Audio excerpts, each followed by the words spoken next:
Қостанай облысы Әулиекөл ауданы әкімдігінің білім бөлімінің Николай Островский атындағы Аманқарағай орта мектебі. Баймаканова Зибагүл Карбаевна, қазақ тілі мен әдебиет пәнінің мұғалімі. 6 сынып. Сабақтың тақырыбы әке көрген оқ жонар. Ибрай Алтынсариннің әңгімесі әке мен бала. Сабақтың мақсаттары: сөздікке сүйеніп, тірек сөздердің мағынасын анықтау, тыңдалған мәтіннің тақырыбы мен көтерілетін мәселесін болжау. Ұлттық сөз әдеби мен сөйлеу этикетіне сай тақырып бойынша диалогтың қарым-қатынасқа түсу. Деректі және деректі зат есімдерді ажырату, өз пікірін білдіру. Бағалау критериясы: тірек сөздерді мағынасын анықтайды, мәтін тақырыбы мен көтерілетін мәселесін болжайды. Ұлттық сөз әдеби мен сөйлеу этикеті формаларын сақтай отырып, диалогтық қарым-қатынасқа түседі. Деректі және дерексіз зат есімдерді пайдаланып, өз пікірін білдіреді. Отбасы ұйытқысы, берекесі, мейір шапағат көзі әке. Ер бала әкесімен сырлас жолдас дос. Ол әрқашан бір әрекет жасау үшін әулие әкесімен сырласады.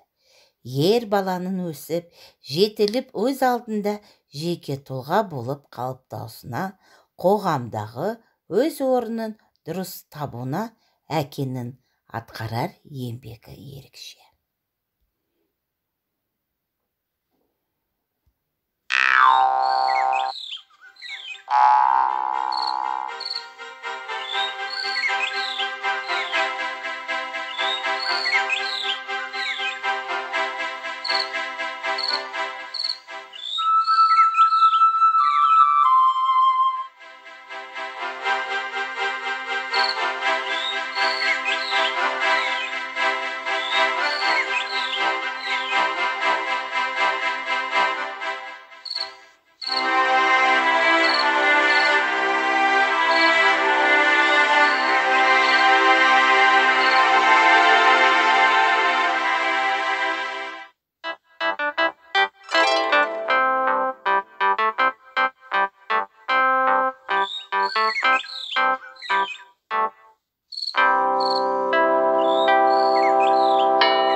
Балам, анау жатқан таған ала жүр.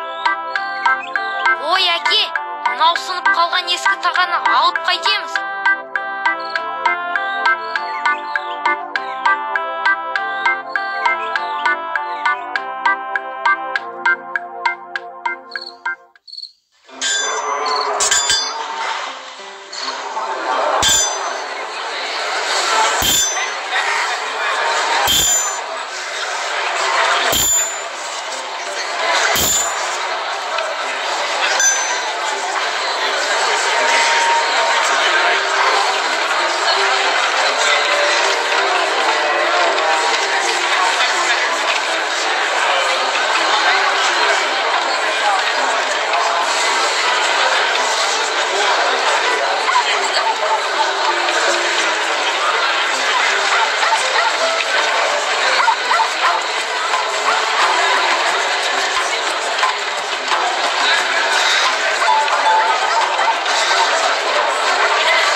әке балам, жаңа тағаны бір ғана еліп алуға ерінген едің.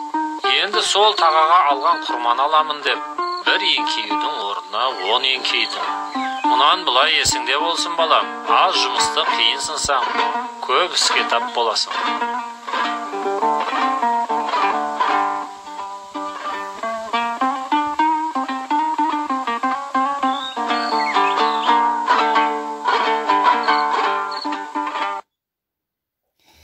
Әкемін баланың бейнебаянын көріп, не туралы екенді айту. Дескрипторы бойынша тақырыпты анықтау керек, тақырып бойынша сұраққа жауап беру керек.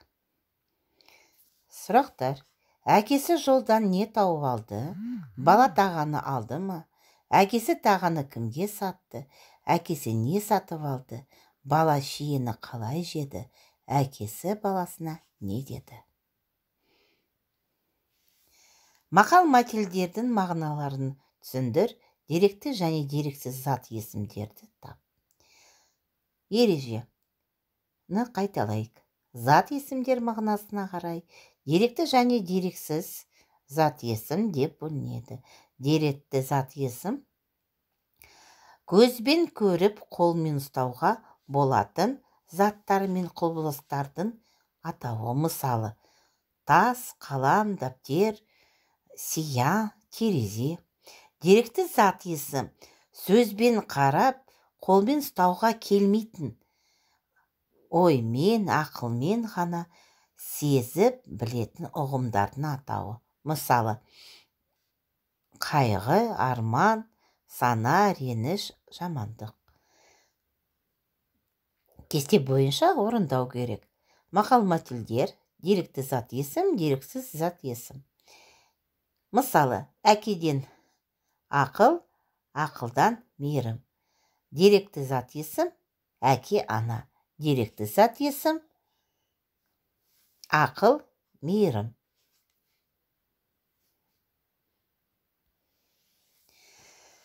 Дұрыс бұрып болғанда міне сөйлемдер беріледі. Оны екі топқа бөлу керек. Дұрыс, бұрыс. Баланың анау тағаны алшы дейді. Ол дұрыс сөйлем. Бала тағаны өзі алды. Ол бұрыс сөйлем. Ол тиынға шиені сатып алды. Бұрыс сөйлем. Әкесі тағаны ұсталарға сатады. Ол дұрыс сөйлем. Көрдің бе, пайдасы жоқ деп тағаны алмадың, шиені 10 рет алдың. Ол дұрыс сөйлем.